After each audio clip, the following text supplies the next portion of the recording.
Bonjour à tous, aujourd'hui je vais vous faire une vidéo sur une de mes dernières commandes de Perle & Co.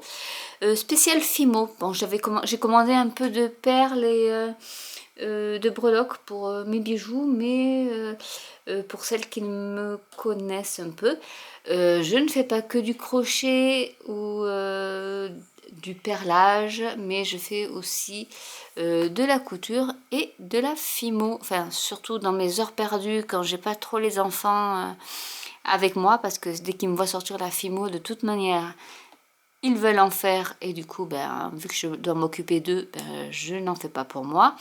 Donc là ben j'ai envie de reprendre un peu pour faire des bijoux ou changer un peu de ce que je faisais avant. Donc j'ai remis un peu à jour mon stock. Donc déjà avec la machine à pâte, bon, c'est une toute petite, je pensais qu'elle était plus grande que ça, mais en fait elle est plus petite que ce que j'imaginais. Mais je pense que pour un début, bon, elle n'était pas très chère, donc pour un début, je pense que je vais déjà tester ça, et puis je verrai après au fur et à mesure s'il faut que je m'en prenne une plus grosse.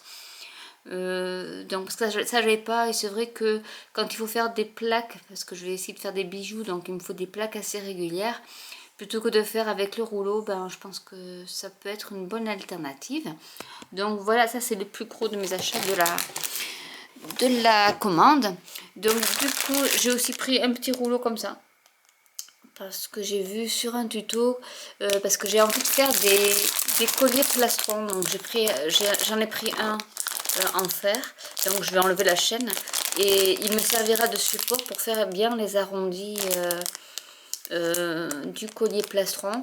Et donc c'est vrai qu'avec, ça fait beaucoup de bruit, je suis désolée, j'ai pas enlevé les emballages, avec ce rouleau je pourrais bien aplatir sur le support, et ça sera plus pratique avec le rouleau en inox que j'ai, les gros rouleaux dont toutes les fimoteuses pardon, ont. Et je pense que ce sera quand même plus agréable avec un petit rouleau à manche qu'avec ce gros rouleau. Ensuite, ben, j'adore ça, mais j'ai pas encore testé. C'est du Pearl X. Donc là, j'ai pris la série 3. Bon, il y a encore deux autres séries, la 1 et la 2. C'est une petite poudre qui se fixe après la cuisson pour la fimo, et qui est vraiment très belle. Bon, j'en ai pris d'autres, j'ai pris celle-là, mais j'ai pris aussi d'autres coloris. Donc j'ai pris, là c'est du rose, j'ai pris de l'argenté, donc c'est de la poudre à l'intérieur, de la violette, ça c'est lavande pâle. Qu'est-ce que nous avons? On a du rose flamand aussi. J'ai pris, ici c'est de la dorée je pense, non c'est de la bronze, de la super bronze. Après dans une autre marque, j'ai pris Lumière by Jacquard, couleur métallisée semi-liquide. Voilà, donc c'est avec un nettoyage à sec. Voilà, donc pour faire aussi de la patine ou des choses comme ça. De chez Pardo, j'ai pris donc une finition lac. Voilà. C'est pour surtout les pâtes Fimo Pardo. Ensuite, je n'ai pris une autre lac, là c'est lac de finition brillante avec du nettoyage à l'eau. Donc pour que ça soit plus, même si j'ai déjà des vernis, hein, mais bon, j'ai voulu aussi tester celle-là. Ensuite, ben, on va parler de la Pardo, donc du coup, qui est nouvelle chez Perle & Co. Donc ils ont plusieurs Pardo. La translucente est partie tout de suite, donc dès que c'est sorti, donc j'ai pris que de la Jewelry et Clay. Donc là j'ai pris de l'argenté. Après elle est chère celle-là, elle est plus chère que la Fimo ou la Cernite ou la Primo, elle est à plus de 2 €. Mais d'après ce que j'ai pu comprendre, déjà le point positif c'est qu'elle elle ne tache pas les doigts, donc on peut passer du clair au foncé sans devoir se laver les mains à chaque fois. Les pigments restent sur la pâte, et plus on la coupe, plus elle est translucide. Même pour celle-là, la couleur ne change pas trop à la cuisson, donc je voulais quand même l'essayer.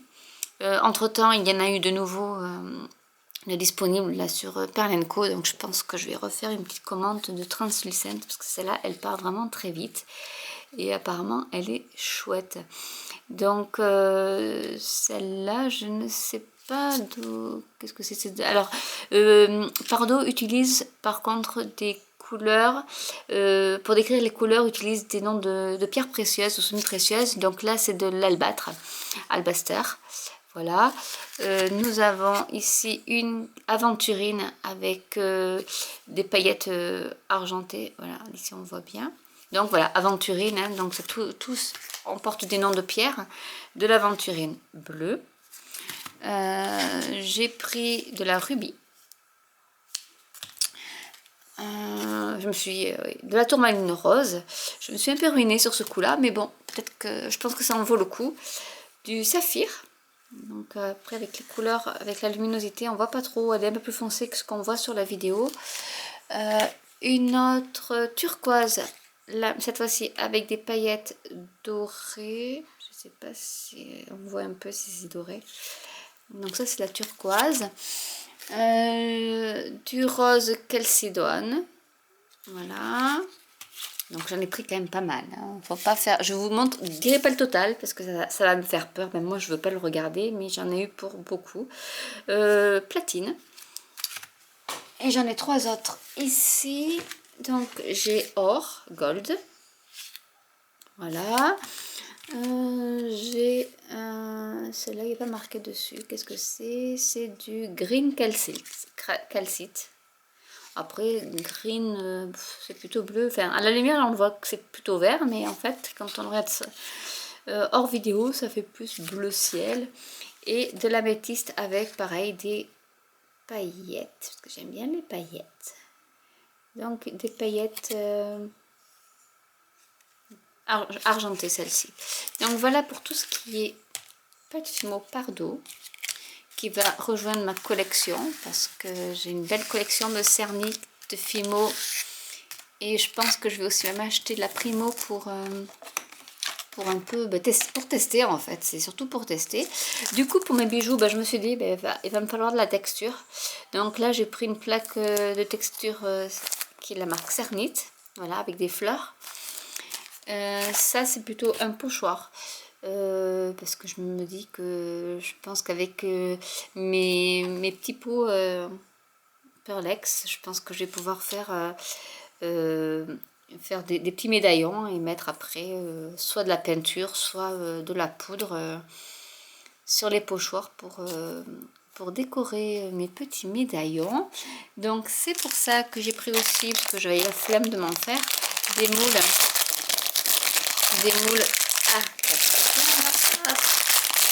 en silicone avec voilà, soit le médaillon ovale, soit le médaillon goutte. L'avantage c'est qu'il y a voilà la petite encoche pour faire le trou pour pouvoir après les monter. Donc je pense que bon, ça pourrait servir pour de la résine, parce que la résine aussi c'est un projet futur. En fait j'ai beaucoup de projets et je n'ai pas assez de 24 heures pour tout faire, parce qu'il faut quand même que je dorme aussi un peu. J'ai racheté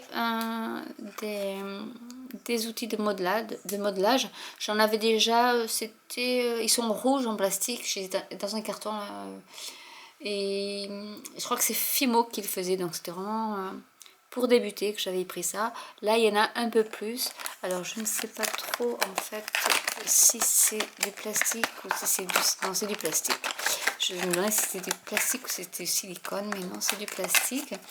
Ensuite, j'ai pris aussi, vu que je vais faire des bijoux, des petits outils pour percer. Donc, de différents diamètres. Et j'ai repris, même si j'ai des petits outils comme ça, je ne sais plus comment ça s'appelle, des paddle tools. J'en ai pris des plus gros pour creuser un peu plus et faire de beaux arrondis. Et pour finir, j'ai repris des emporte-pièces. Bon, là, j'avais pris des ronds parce que c'est basique, papillon, mais en fait, je l'étais déjà. Donc, mais je pense que je vais monter une collection où, si les enfants perdent les leurs, j'en aurai d'autres en rechange, mais je me rappelais plus que j'en avais. Parce que je stocke, et du coup, j'accumule. Donc, j'en ai pris en forme de gouttes. de nuages. Et en cadeau, bon ben voilà, j'ai eu aussi des emporte-pièces ronds, mais bon, on n'en a jamais trop peu, donc du coup voilà, en fait, et oui, j'avais oublié, donc j'ai pris ça. Alors c'est pour faire en fait des épaisseurs de pâtis. Je ne vais pas me servir de la machine. En fait c'est des... Il y en a deux à l'intérieur. C'est des petites plaques de 1 mm d'épaisseur. Donc on peut mettre comme ça côte à côte. Hop là, comme ça. Et avec son rouleau on étale sa pâte qui prend donc l'épaisseur choisie. Donc soit on met qu'une seule plaque et c'est 1 mm.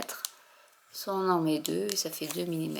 Voilà, et donc j'en ai pris deux pour que ça aille des deux côtés. En même temps, j'ai dit, bah tiens, je vais me prendre pour l'instant les mèches de perçage. Et puis si j'ai un peu de sous, bah, j'essaierai de me prendre la perceuse qui va avec. Mais j'ai pas encore trop regardé parce que je peux peut-être le faire aussi à la main quand c'est pas cuit ou si c'est pas trop résistant. Je pense que je peux m'en servir plutôt que le cure-dent qui des fois déforme un peu. Je vais tester ça pour voir si ça fonctionne manuellement déjà, et puis si j'ai du mal, ben j'achèterai la petite perceuse qui va avec. Mais bon, voilà, je vais tester et puis au fur et à mesure j'achèterai et au fur et à mesure aussi de mes moyens, parce que c'est vrai que mine de rien, ben tout mis bout à bout, la facture monte assez vite. En général, ben, j'arrive à avoir des paniers beaucoup pleins, on peut dire, et quand je vois la somme totale, je fais oh, on va en enlever. Donc j'en enlève et je garde après pour plus tard, pour la commande d'après. Voilà, parce que des fois, ben, acheter tout d'un coup, c'est vraiment pas possible. Voilà, donc j'espère que cette revue sur ma commande de Perle & Co spéciale pâte Fimo vous aura plu. Vous pouvez vous abonner à ma chaîne pour suivre un peu soit les vidéos, soit les tutos que je fais. N'hésitez pas à partager entre vous, à liker. Et puis je vous retrouve pour une autre vidéo. À bientôt!